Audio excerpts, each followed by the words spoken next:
Taste the Walking Dead. Bom, para a gente então começar, vamos pegar um exemplo, né, de um caso resumido de uma situação na região posterior, apesar de que na região anterior são as topografias mais importantes, né, para as dores torácicas de origem. Dado nisso, então, a Sociedade Brasileira de Cardiologia, né, nos seus fluxogramas e também outras entidades que trabalham, né, com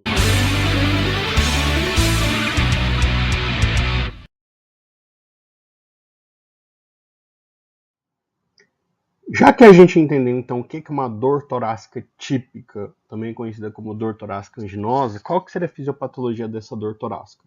Não sei.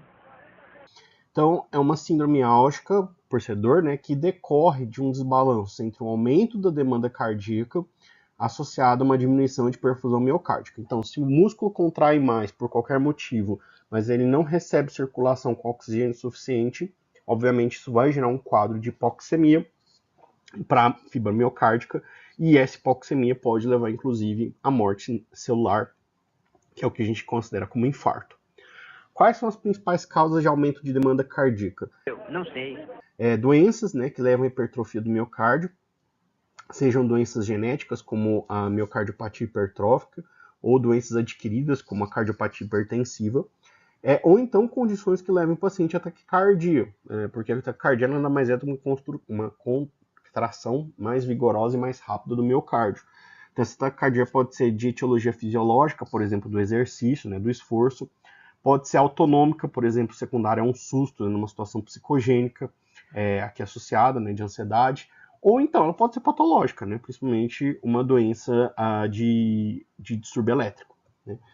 E quais seriam as situações que levam à diminuição de perfusão miocárdica? Também não sei. Principal, sem dúvida, na obstrução coronariana macroscópica, principalmente por placas ateroscleróticas, né, mas lembrando que a gente pode ter constrição também por exemplo, neoplasias, né, no caso de efeito de massa.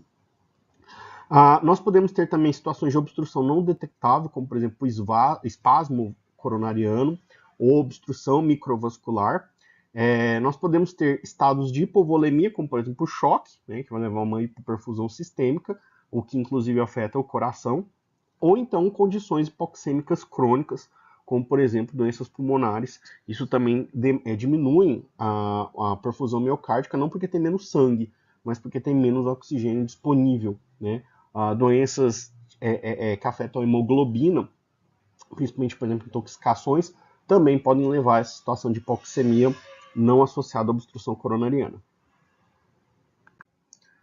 Muito relevante para a condução da dor torácica é basicamente a determinação da etiologia dessa dor torácica. E para que esse diagnóstico de etiologia seja o mais seguro e objetivo possível, a gente vai trabalhar esse fluxograma de raciocínio. O fluxograma começa com a queixa de dor torácica e, a partir disso, quando ela surgiu, a gente vai determinar se essa dor torácica é aguda ou crônica. Lembrando que a dor torácica aguda, os sintomas se iniciam com minutos ou horas, enquanto que a dor torácica crônica, os sintomas se iniciam com dias, semanas e até mesmo meses. Como a gente citou, a caracterização a seguir ela é igual, tanto para a dor torácica aguda quanto para a crônica. Essa distinção nesses dois grupos é relevante para os diagnósticos diferenciais etiológicos. Inclusive, mais para o final, a gente vai fazer a tabelinha dos diagnósticos diferenciais, principalmente a dor torácica crônica. Tá? E aqui, como ela é a mais importante, a mais emergente, mais associada, né, à alta morbimortalidade, a gente vai caracterizar o fluxograma a partir da dor torácica aguda. Lembrando, pessoal, que no fluxograma, nosso objetivo é a detecção da SCA, que é a síndrome coronariana aguda. Então, esse aqui é o fluxograma. Paciente com dor torácica aguda, a primeira coisa que a gente vai fazer é a caracterização dessa dor torácica. Basicamente, saber se ela é tipo AB ou se ela é tipo CD.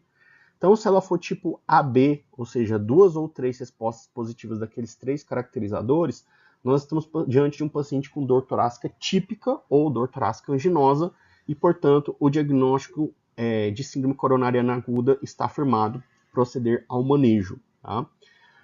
Agora, se o paciente tiver apenas uma resposta daquelas 3 positivas ou nenhuma delas positiva, nós estamos diante de um paciente com dor torácica atípica, mas eu ainda não excluí síndrome coronariana nesse paciente. Então, o que a gente deve fazer?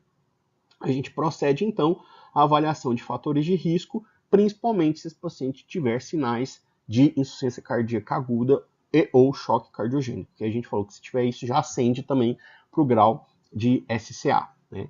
Então, se o paciente tiver 2 ou mais fatores de risco, daqueles 5, né, que a gente falou, hipertensão, diabetes, tabagismo, a dislipidemia ou idade maior que 60, eu vou considerar então uma dor torácica atípica de origem cardíaca, e aí ainda existe a possibilidade de ser uma SCA, a gente desce no fluxograma, ou então, se esse meu paciente tiver menos de 2 fatores de risco, é mais provável que seja uma DTA não cardíaca, né? Uma dor torácica atípica não cardíaca. Aí a gente vai investigar o diagnóstico diferencial das dores torácicas agudas atípicas, ok? Que também vai estar mais para o final da apresentação.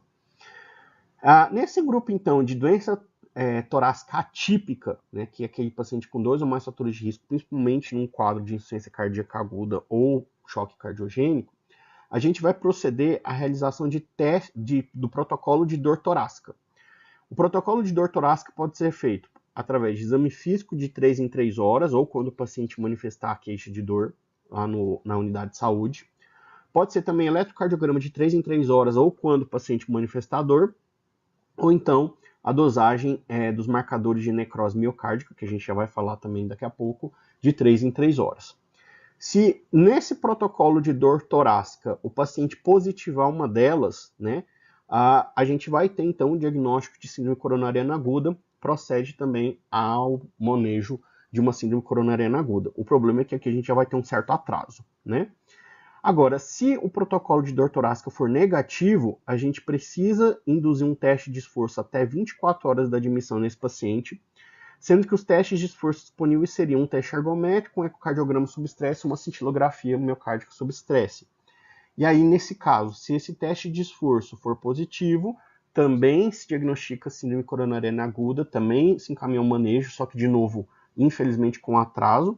Agora, se negativo, o diagnóstico vai ser de uma doença, de uma dor torácica atípica, não cardíaca, simuladora de síndrome coronariana aguda. E aí a gente procede para os diagnósticos etiológicos diferenciais, igual a gente estava aqui em cima, ok? E aí, como a gente falou, os diagnósticos vão vir numa tabelinha daqui a pouco. Portanto, pessoal, quais são as condições que me permitem o diagnóstico de uma síndrome coronariana aguda? Não sei! Primeiro, todo paciente que apresenta uma dor torácica típica, uma dor torácica anginosa, né, angina pectoris, ou seja, principalmente a dor tipo A, mas a dor tipo B também se enquadra aqui. Segunda possibilidade é uma dor torácica atípica com sinais de alerta e que apresenta 2 ou mais fatores de risco, né? Como a gente comentou, também é um achado bastante importante. Em unidades mais especializadas, muitas das vezes, na primeira queixa de dor torácica, mesmo sem caracterização, o paciente já é submetido a eletrocardiograma de 12 derivações. Então, se esse eletrocardiograma vem com padrão isquêmico, obviamente, ele se enquadra como um dos protocolos, né, um dos critérios do protocolo de dor torácica, então ele já enquadra também no diagnóstico de SCA. Mas como a gente falou, se o protocolo de dor torácica for positivo, ou se o teste de esforço for realizado em até 24 horas da admissão e também for positivo, são as duas últimas condições que nós também temos de diagnóstico de SCA, só que infelizmente com um certo atraso.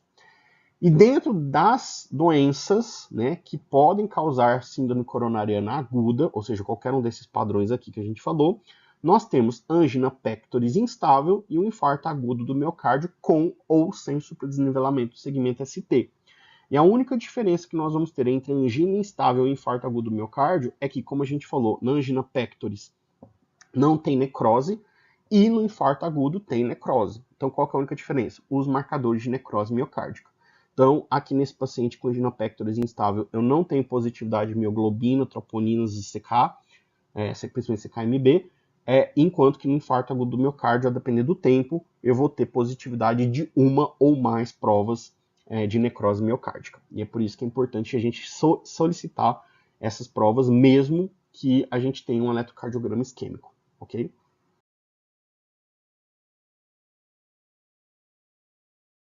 De espelhamento recíproco em derivações opostas. Então, mais ou menos o seguinte, se eu tenho uma derivação